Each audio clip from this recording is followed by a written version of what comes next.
نحمده ونصلي على رسوله الكريم اما بعد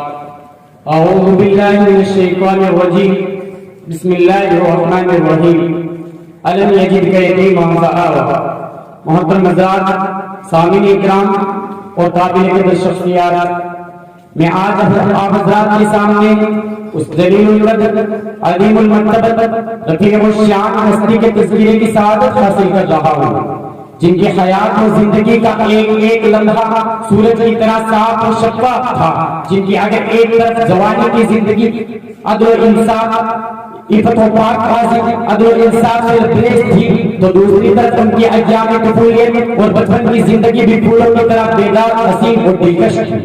جو یتیم بن کر دنیا میں تشریف لائے لیکن سارے یتیموں کے امام بن گئے، جن کی ولادت سے قبل ہی باپ کا سایہ سر سے اٹھا دیا گیا تھا، اور جب گھٹنوں چلے تو ماں کی ممتا اور اس کی میٹھی میٹھی آواز سے بھی محروم کر دیے گئے، جنہوں نے ایسے سنسان ماحول میں چلنے کا سلیقہ سیکھا تھا جو انتہائی بھیانک، پرخطر اور خوفناک تھا۔ ہر طرف گلی کوچوں میں تلواروں کو جھنکا اور گالی گلوچ کی آواز سنائی دیتی۔ اللہ اللہ، کتنا خوفناک منظر تھا! باپ باپ چلاتی ہوئی معصوم بچیاں زندہ درگور کر دی جاتی، وہاں کا ایک ایک بچہ تہذیب و تمدن سے نہ بلد، شراب نوشی، دگا گوئی، بے حیائی کا خوفناک ہو چکا تھا۔ سورج طلوع ہوتے ہی مکہ کی گلیوں میں بچوں کی بھیڑ لگ جاتی، رقص و سرور، ناچ گانا، کھال کا پتر ان کا محبوب مشغلہ ہوتا تھا، فحش، گالی گلوچ ان کے لبوں پر مچلا تھا، لیکن قربان جائے آمینہ کے لال اور عبداللہ کے بیٹے یتیم پر، جن کے قدموں میں سو جانے قربان۔ پوری تاریخ انسانیت میں آپ کی کوئی مثال نہیں ملتی،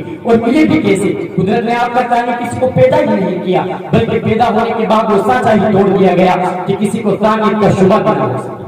آپ کی بہادر بے مثال، آپ کا مرتبہ بے نظیر، آپ کی شان بڑی نرالی، آپ کی طفولیت بھی بڑی شان والی تھی۔ حضرت انس رضی اللہ تعالیٰ عنہ فرماتے ہیں کہ آپ صلی اللہ علیہ وسلم نے کبھی کسی کو گالی نہیں دی، اور نہ ہی کبھی کسی سے بخش کلامی کی، اور نہ ہی کبھی کسی سے بدعہدی کی، اور نہ ہی دغا بازی کی، اور نہ ہی کبھی گانے بجانے کی محفل میں شریک ہوئے، اور نہ ہی کبھی غیر اللہ کی آپ نے پرست کی۔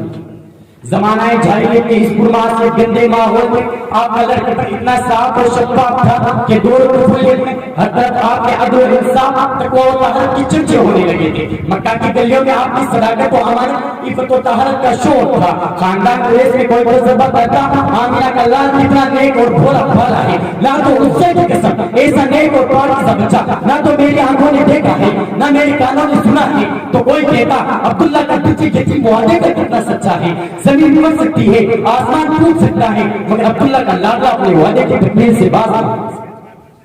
ملا ہے آمینہ کو فضل باری سے یتیم ایسا، ملا ہے آمینہ کو فضل باری سے یتیم ایسا، نہیں ہے بحر ہستی میں کوئی دکھ یتیم ایسا۔ میرے عزیز دوستوں، بات نبی سے قبل سارا عرب برائیوں اور بے حیائیوں کا مرکز و محور تھا۔ ایسے نازک حالات میں اصلاح و تقویٰ، عفت و پاک دامنی، شرم و حیا، تواضع و انکساری، سخاوت و بیاضی، مروت و رواداری ایک عجیب سی بات تھی۔ کھیل کود، ناچ گانا، حرام کاری، بت پرستی اور ان دیگر تمام بنیاد سے آپ ضروری سے متنفر تھے۔ اس لیے کبھی کبھی ابو طالب اور آپ کی پھوپھیاں بھوتوں سے اس طرح نفرت دے کر سخت ناراضگی اور برہمی کا اظہار کرتے ہیں۔ ابتدا بھی تیری بے مثال ہے، انتہا بھی تیری با کمال ہے، ابتدا بھی تیری بے مثال ہے، انتہا بھی تیری با کمال ہے، طفولیت کی، شبابیت کی، سب کچھ تیرا پانے کی بات، بعد از خدا بزرگ کو ہی قصہ مختصر وما